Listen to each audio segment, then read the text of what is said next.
Mr. Russo, I wonder if you could tell us how did you come to know David Ferry, and how well did you know him? Well, I came to know Dave Ferry back in New Orleans through a friend of mine who was at that time a member of the Civil Air Patrol. And actually what transpired was a friend was having difficulty at home, and after talking to his family, the family blamed it on the guy, Dave Ferry, and they said that he was messing up the boy's mind. He was making him want to leave home. He was alienating him away from the family. And so I said, there's probably nothing they could do, because, see, I had played ball for a long time and had been associated with Al, that's the boy, for some time. And what actually happened was that I intervened and got on the outside and began to talk him away from Dave, and finally he told Dave, he said, didn't want to see him, didn't want to have anything to do with him. That time Dave made a personal threat against my life. David Ferry did? Right. Did you ever hear Ferry make any threatening remarks concerning President Kennedy? Well, during the 63, that was an extensive period of time that I knew him, 62 and 63. Ferry was obsessed, more or less, with the idea of Kennedy and what he was doing to Cuba, to Castro. And what Dave Ferry was actually, at any instance, coming over to the house, for one thing, I lived on Elysian Fields in New Orleans, and he would come over at night, uncalled, anything like that, as was his habit.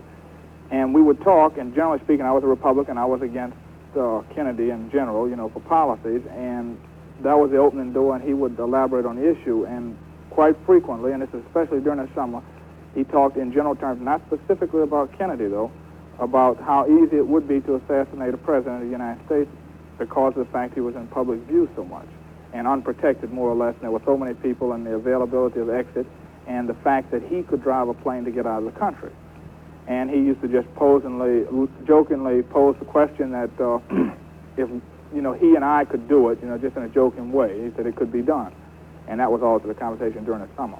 Did he ever make any more specific threats like get him? Or... Right. Now, in late September or during October, a month right prior to the Kennedy assassination in November, Dave Ferry had occasion to come over the house on several instances, and I went to his place and just passing, and he made specific references that, in talking about Kennedy, he said, we will get him, and it won't be very long. Now, the last time I can remember him saying that was sometime in October, but he was obsessed with that idea. Did he ever mention Lee Harvey Oswald's name? No. No conversation at all about it? No, I had never heard of Oswald until the television assassination. Did Ferry ever mention that he was involved in any way with any Cuban exile group or with any other Cuban group or with Castro? Well, no, he never did mention he was in cahoots with any Cuban exile group. He talked in the vein that Castro was getting a bum deal from the papers and the press in the United States and from the United States government itself by the economic sanctions or what have you. But primarily what he was doing here, and I had reference to me three Spanish-speaking guys that I would say possibly could have been from Cuba, but I'm not sure of that. But what he primarily was saying was that, or what he was doing, in fact, was he had a group of Civil Air Patrol boys, and they were 18, 19, 20, or some age around there, and they were practicing jungle warfare. Now, to me, that was, everybody's entitled to their own kick.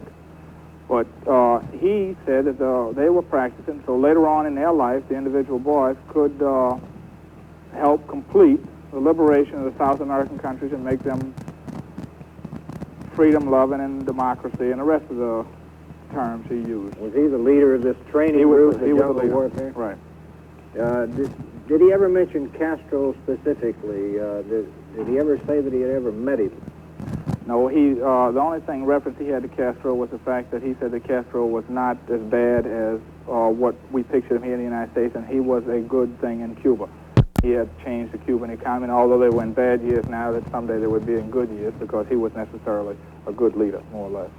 Did you ever talk to any of the associates of Ferry, other than the fellow that you knew? Did you meet anybody else? He had a roommate on a street parallel with Louisiana Avenue, which I don't know the name of the street, which one it is. It may be Louisiana Avenue Parkway. I think it is, Louisiana Avenue Parkway. But anyway, he had a roommate there. I talked to him on several occasions, but he was just sterile as regards politics. It seemed to be. He'd talk about everything else. Now, he had 3 Spanish-speaking friends who didn't say anything in English in front of me anyway, and they spoke in Spanish. They were dressed in green fatigues, battle fatigues, and one had a beard. Now, one instance, he and 2 of his friends, the Spanish-speaking fellows, came over to the house, and another instance, I went up to his house and dropped in, and he had a Spanish-speaking fellow there in battle fatigues. You mentioned that there was something involving hypnotism in Ferry. That he had practiced it. Ferry had shown me that he had received, I think, a doctorate of psychology. He had received a medical degree that he could practice, and 3 other degrees, which I don't recall at this moment.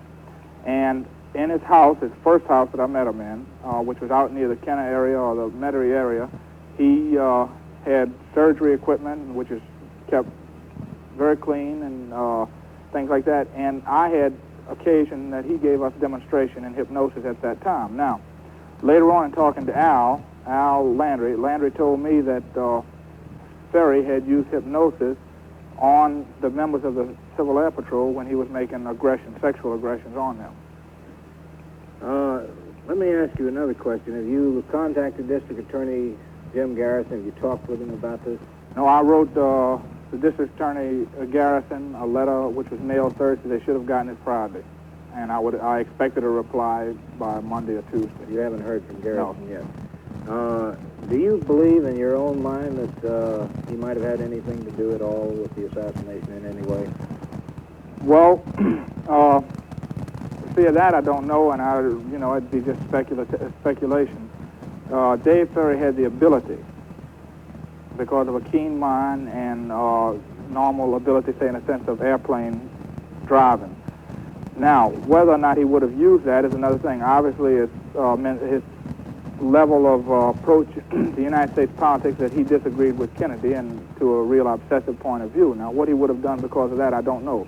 It's only conjecture that what I understand, but what the papers are saying and the news report on television is that Garrison in New Orleans claims that Ferry was allegedly the pilot that would have driven the conspirators out of the country. Ferry made the same remark that he could do that. This is during his time in talking about generally about assassinations of presidents and how it could be done. Now, whether he would have done that, ultimately, I don't know, or whether he did do anything. Let me ask you one final question.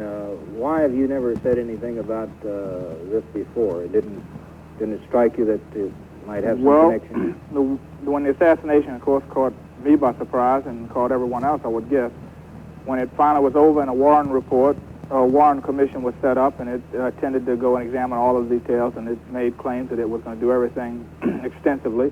Then I left it to the professionals, and they were supposed to come out with a verdict. Then they came out with a verdict that Oswald was the only man, so I forgot it. Then Garrison began his probe, and subsequently got in the newspapers in New Orleans, and then later on television everywhere. And in that probe, he said that there was a conspiracy, and he could prove it. It still didn't ring a bell anywhere along the line. It was far from me that I would have ever have met a person that would have been a conspirator to kill the President of the United States.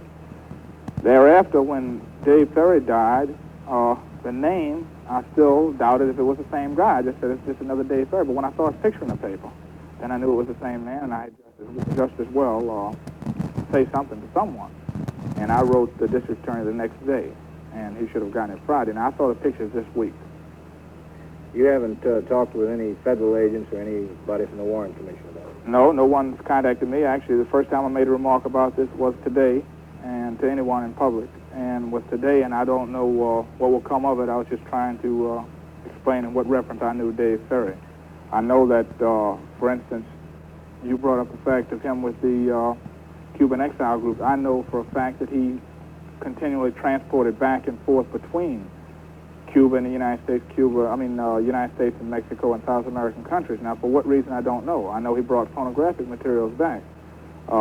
He was sort of an expert with drug. At one time, he suggested and tried to pose a question which was preposterous to me, that a drug which he had created or put together was to be used as an aphrodisiac. And he said, although the aphrodisiac as such could not exist, he said this would bring it the nearest it could be in a human being. And just to show you his level of mentality, he wanted to use it on friends and people that we knew in common. And I disagreed and told him that there was no. Thank you very much, Mr. Russo. I think we've now run out of tape, if not time. Okay.